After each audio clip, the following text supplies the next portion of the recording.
Hari ini kajian kita adalah kita dilahirkan untuk terbang tinggi, bukan untuk merayap. Jadi kalau sampai hari ini kita masih merayap, belum terbang tinggi, ada yang salah.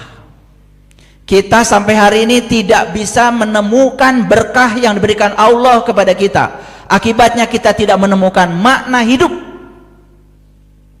Cuma dua dalam hidup ini, temukan berkah dan temukan makna. Berkah itu adalah sultan, kekuatan yang Allah berikan kepada kita, kekuatan positif yang Allah berikan kepada kita. Kalau kita sudah menemukan itu, kita akan menemukan berkah hidup.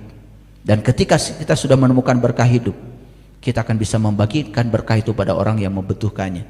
Disitulah kita baru menemukan makna hidup. Jadi hidup itu baru bermakna kalau kita berarti bagi orang banyak. Kalau kita tiap hari bekerja, terus bekerja, hanya mengumpulkan sesuatu untuk diri sendiri saja, nggak cukup-cukup, ada yang salah. Ada yang salah. Coba kita lihat. Semua makhluk di semesta ini diciptakan tidak untuk dirinya, tetapi untuk sesama.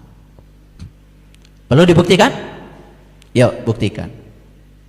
Matahari itu tidak pernah memakan sinarnya sendiri. Semua sinarnya diarahkan kepada mereka yang membutuhkannya. Dan sinar matahari hanya searah, tidak bolak-balik. Dan matahari tidak pernah menikmati sinarnya sendiri. Semua sinarnya diberikan kepada semesta. Itu sudah hukum alam. Yang sederhana aja di dapur, kangkung. Gak pernah ada kangkung makan kangkung. Kangkung mempersembahkan dirinya buat semesta. Siapa yang makan kangkung? Betul? Itu yang membuat kita buta selama ini. Padahal begitu banyak tanda-tanda Allah. Oh, ternyata pohon pisang menyumbangkan pisang. Pohon duren menyumbangkan duren. Sungai menyumbangkan air. Pohon rambutan menyumbangkan rambutan. Pohon pete menyumbangkan pete. Dan tidak ada satu pohon pun yang memakan buahnya sendiri. Pertanyaan, apakah itu hukum alam? Itu hukum alam. Bahwa ternyata semua ciptaan Allah diciptakan untuk sesama. Hanya manusia yang tidak begitu. Tapi lucunya manusia menganggap dirinya makhluk paling mulia. Apa yang dilakukan manusia? Subhanallah. Dia sudah kerja dapat gaji.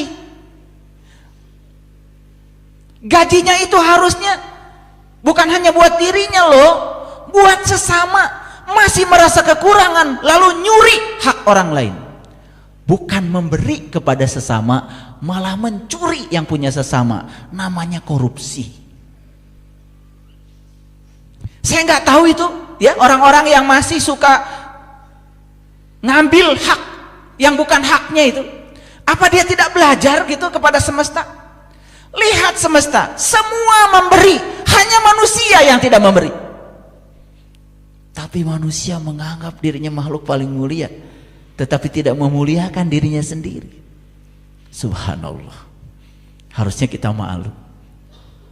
Harusnya kita malu. Maka Allah berfirman dalam Al-Quran, Yadullah fawqa aydihim. Itu yang disebut dengan tanganmu, bukan tanganmu kata Allah. Yadullah, itu tangannya Allah. Kalau ini tangannya Allah, gunakan ini untuk menolong Allah. Gimana cara menolong Allah? Tolong orang-orang yang butuh pertolongan. Karena itulah cara menolong Allah yang benar. Allah yang Maha Kuasa tidak perlu ditolong oleh kita, tetapi tetangga kita yang anaknya nggak sekolah, tolong. Tetangga kita yang sakit, tidak punya mobil, mau ke rumah sakit, tolong. Selama ini kita mengartikan menolong Allah itu salah. Menolong agamanya, teriak-teriak sambil menyakiti orang lain. Apa-apaan? Nabi Musa ditegur sama Allah, "Hai Musa, kenapa ketika aku sakit kamu tidak menjenguk aku?" Apa kata Musa? "Bagaimana engkau bisa sakit ya Allah? Tetanggamu yang sakit Musa. Dan kalau kau menjenguk tetanggamu, berarti kau menjenguk aku." Itulah pengabdian yang benar kepada Allah. Pengabdian yang benar kepada Allah itu kita menjadi manusia yang berguna, menjadi sumber cinta, sumber sukacita bagi sesama. Itu baru keren. Baru menyembah Allah di masjid, keluar dari masjid masih marah-marah dan menyakiti orang lain. Saya nggak ngerti yang disembah itu Allah yang mana sama dia. Jangan-jangan Allah yang buatan pikirannya dia sendiri, yang dibangga-bangga oleh dirinya sendiri, karena dia tidak mengerti Allah yang sebenarnya. Baru saja keluar dari tempat ibadah, lalu ikut menghancurkan tempat ibadah orang lain karena berbeda keyakinan. Manusia semacam apa yang seperti itu? Lalu berani-berani menghalalkan adalah orang lain karena berbeda keyakinan dengan dirinya. Di mana cinta kasihnya? Sedangkan Allah berfirman, "Wa ahsin kama ahsanallahu ilaika." Berbuat baik itu seperti aku berbuat baik kepada kamu, tanpa membeda-bedakan, tanpa keinginan, tanpa muatan. Hadir, sekali lagi, kita dilahirkan untuk terbang tinggi, bukan untuk merayap. Tahu pesawat? Tahu. Kenapa pesawat bisa terbang? Kenapa? Kenapa? Ya sederhanalah, karena punya sayap kan? Betul? Tapi mengapa bisa terbang?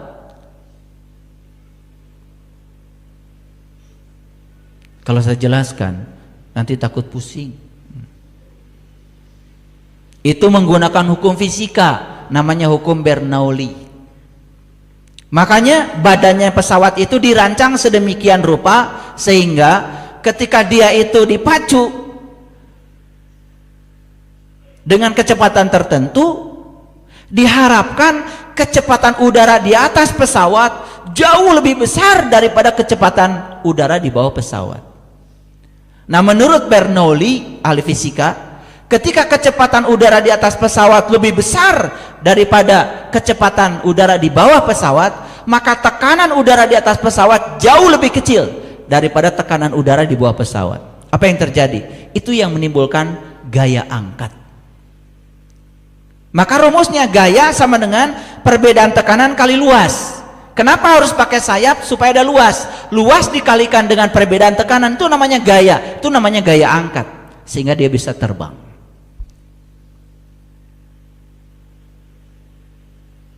Itu fisika biasa, jangan pusing-pusing. Fisika biasa. Anak SD juga ngerti kalau saya bicara fisika itu. Ini fisik for all, bukan fisika universitas, bukan. Itu biasa. Tetapi ketika kita naik pesawat, kan keuntungannya luar biasa. Apa? Jam yang kita butuhkan waktunya singkat, betul? Tidak pernah terkena macet, betul?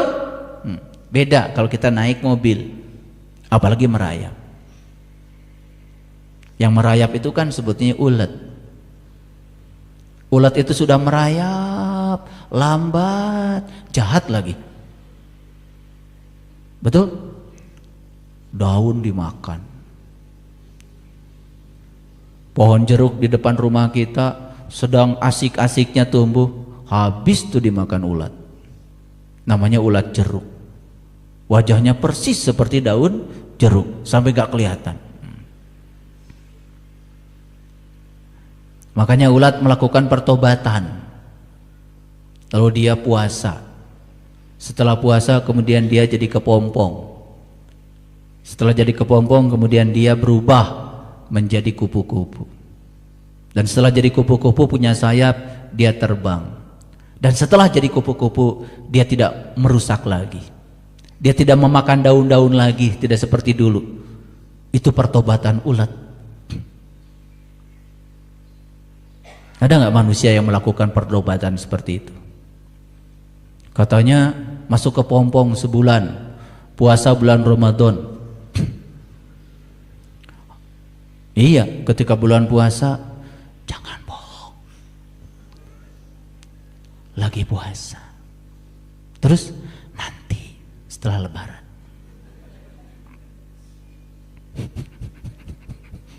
Betul nggak? Makanya begitu lebaran kan Idul Fitri. Tahu artinya Idul Fitri? Tahu artinya Idul Fitri? Kembali suci. Sembarangan. Id itu artinya kembali. Fitri itu artinya ada 3. Satu, fitri itu bisa berarti watak asli. Jadi Idul Fitri kembali ke watak asli. Paham? Baru ngerti sekarang ya? Iya. Kalian semua Idul Fitri, alhamdulillah kembali ke watak asli. Nggak ada yang berubah. Jadi dari ulet kembali jadi ulet, bukan jadi kupu-kupu. Itu Idul Fitri, kembali ke watak asli. Nah, fitri bisa berarti juga sarapan pagi. Iftar itu sarapan bahasa Arab. Jadi Idul Fitri kembali sarapan pagi. Kan begitu. Hari pertama lebaran, opor sudah ada, kupat tahu sudah ada. Betul? Iya. Wah, segala. Dan hari itulah hari pertama kalian sarapan pagi. Setelah sebulan gak sarapan-sarapan. Betul nggak? Jadi kembali sarapan pagi, itu juga namanya Idul Fitri. Bagus kalian tuh Idul Fitrinya. Idul Fitri yang pertama kebagian semua, insya Allah kembali ke watak asli. Emang wataknya tukang bohong? Ya bohong. Kebetulan selama Ramadan karena ingin dapat pahala berhenti. Itu pun siang aja, kalau malam udah bohong lagi. Nah, ada yang ketiga. Nah, ini baru benar. Idul Fitri kembali ke fitrah. Nah, ini baru benar. Yang nomor 3 ini jarang yang kebagian. Makanya di dalam Al-Quran ada doa bagus sekali. Itu doanya Nabi Isa alaihissalam. Itu diabadikan dalam Quran surat Al-Maidah ayat 114. Allahumma rabbana anzil alaina ma'idatan minas sama'i takulul na'id. Ya Allah, turunkan hidangan dari langitmu. Yang turunnya hidangan itu merupakan hari raya bagiku. Jadi sebetulnya Idul Fitri itu adalah saat kita mendapatkan hidangan dari langit. Apa itu? Kesadarannya meningkat. Jadi orang yang kesadarannya meningkat dari lapis pertama, lapis kedua, lapis ketiga sampai Sidral Muntaha, itulah yang disebut dengan orang sudah beridul fitri. Paham? Paham ya? Jadi kita ini kebagian yang mana Idul Fitrinya? Yang pertama dan kedua pasti. Ya, yang pertama kembali ke watak asli, yang kedua kembali sarapan pagi, semua kebagian. Kelihatan dari wajahnya. Nah, yang dapat hidangan dari langit beda. Asalnya pemarah, sekarang ya masih pemarah, tapi berkurang. Jadi sebelum puasa marah sehari 100 kali, habis puasa jadi 99 kali. Itu sudah lumayan, daripada tidak kan? Iya, lumayan. Dulu kalau ngasih ke orang 2000, sekarang alhamdulillah 2100. Ya, itu juga perubahan ya, perubahan. Ya, kenapa perubahannya lambat? Karena merayap. Ulangi ya. Kenapa perubahan kita lambat? Karena kita merayap. Ingin perubahannya cepat, terbang. Loh, kan kalau terbang harus pakai sayap. Ya Allah, manusia itu diberi sayap oleh Allah. Cuman sayapmu gak pernah dipakai terbang. Percaya sama saya gak? Awas jangan percaya sama saya. Sebelum saya tunjukkan nanti bukti-buktinya. Nah, sebelum saya masuk ke sana, saya mau cerita sedikit, ini agak menyimpang sedikit. Jadi saya lagi lagi apa? Online di internet. Gak tahu gimana, pokoknya tiba-tiba ada artikel nyelonong. Nih yang nyelonong yang pertama ini, 10 negara paling religius di dunia. Ini ditulis dalam majalah CEO World, dalam Global Business Policy Institute. Risetnya dilakukan di 148 negara. Responden yang terlibat gak kurang-kurang 370.000 partisipan. Jadi ini risetnya serius. Didapatkah 10 negara paling religius? 1. Somalia, skornya 99,8. 2. Nigeria, skornya 99,7. 3. Bangladesh, skornya 99,5. 4. Ethiopia, skornya 99,3. 5. Yaman, skornya 99,1. Malawi, skornya 99. Indonesia, alhamdulillah, nomor 7 paling religius, skornya 98,7. Sri Lanka, skornya 98,6. Mauritania, skornya 98,5. Djibouti, skornya 98,2. Ini kalau diteruskan habis waktunya. Ini cuma saya ambil 10 negara paling religius. Apa yang dimaksud dengan religius? Nah, religius itu maksudnya adalah hari-harinya disibukkan dengan ritual agama. Itu religius itu. Jadi berhubungan dengan religi, ya, itu. Dari mulai pakaian, religi. Cara jalannya, religi. Ya. Pokoknya waktunya itu habis untuk melaksanakan ritual-ritual keagamaan. Saya tidak mau menjustifikasi ya, pikirkan sendiri negara-negara ini keadaannya sekarang seperti apa, pikirkan. Karena kalau saya menilai, saya jadi keliru. Pikirkan sendirilah ya. Somalia, Nigeria, Bangladesh, Ethiopia, seperti apa kondisi negaranya saat ini. Padahal ini termasuk 10 negara paling religius. Gitu. Ya, paham ya? Bajunya sih sudah bagus, jilbab syar'i. Weh, kerjanya ngomongin orang. Gitulah kira-kira. Kira-kira itu, kira-kira. Dikira-kira itu belum tentu benar, ya. Itu mah yang di sana, yang di sana. Yang di sini mah gak beda. Oke, kita ngaji lanjut ya. Ini fakta. Saya kalau menyampaikan sesuatu tidak mau katanya, tapi harus ada fakta, harus ada datanya. Karena kalau ingin tahu lihat orang aslinya, gampang kok. Lihat saat dia berhubungan dengan kontradiksi. Aslinya orang itu kelihatan pada saat dia berhadapan dengan kontradiksi. Lihat saat dia mendapatkan yang tidak diinginkan oleh dia. Lihat sikapnya seperti apa. Kalau dia tetap bijaksana, tetap tenang, itu udah benar. Itu sudah lumayan lah kesadarannya, barangkali sudah level 3 ke atas. Sudah level Yusuf ke atas lah. Udah Idris itu udah Idris. Udah mulai cerdas. Makanya kalau orang yang cerdas, begitu disakiti orang, buat apa saya nyakitin dia? Ketika dia mengatakan kata-kata kotor seperti itu, cukup saya saja yang merasakan. Karena pesan cintanya adalah ketika orang mengatakan kata-kata begitu, saya sakit. Maka saya tidak mau mengatakan kata-kata itu pada orang lain. Itu orang yang cerdas itu. Itu sudah level Idris. Makanya Idris itu artinya cerdas. Udah level situ nggak kira-kira?